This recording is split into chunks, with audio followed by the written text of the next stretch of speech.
Danes smo imeli z vodstvom Državnega sveta zelo konstruktiven dialog, strinjamo se in vsi si želimo, da živimo v zdravem in čistem okolju in da bo slovensko gospodarstvo seveda naredilo čisto vse, da pripomore k temu cilju. A to je potrebno narediti tudi z mislijo, da je gospodarstvo ključen in eden najpomembnejših delov družbe, ki veliko pripomore k blagostanju naše države, k razvoju in zato je potrebno še dodatno pretehtati, kadar prihaja do želja po večjih obremenitvah.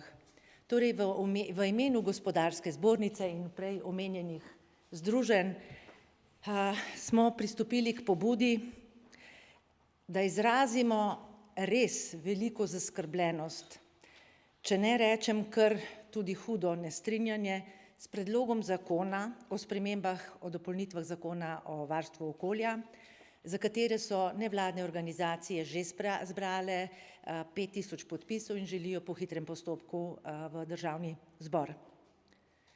Tukaj moram reči, da ostro protestiramo k temu. Zakaj? Največja pomanjkljivost tega predloga je, da ni bil deležen široke, močne, strokovne javne razprave in to je nujno treba omogočiti v okviru rednega postopka v Državnem zboru. Z njim niso bile seznanjene niti strokovne službe, ki bodo ta nadzor izvajale, torej ARSO in podobni organi. Predlog zakona ni v skladu z evropsko zakonodajo.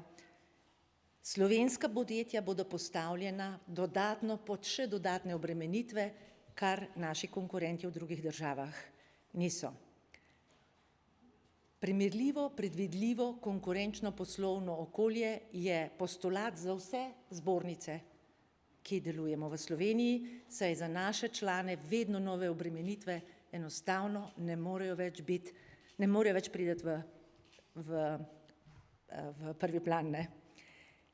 Nesprejemljivo je tudi, da predlog zakona prinaša dodatne stroške, dodatne administrativne bremena, tako za podjetja kot za javno upravo, s tem pa ne bo čisto nič pripomoglo k čistejšemu okolju. Torej, tudi moram posebej poudariti, da gre pri tem predlogu zakona tudi za zavajanje javnosti, kjer se poskuša zaradi sosežiga na stranska vrata pripeljati tudi druge dejavnosti, preko 200 podjetij bi nosilo posledice, ampak kot sem prej rekla, po direktivi, po zakonu, ki ni usklajen z evropsko direktivo. Ključna pri vseh teh zakonih mora biti strokovna javnost in ne parcialni interesi nevladnikov. Hvala.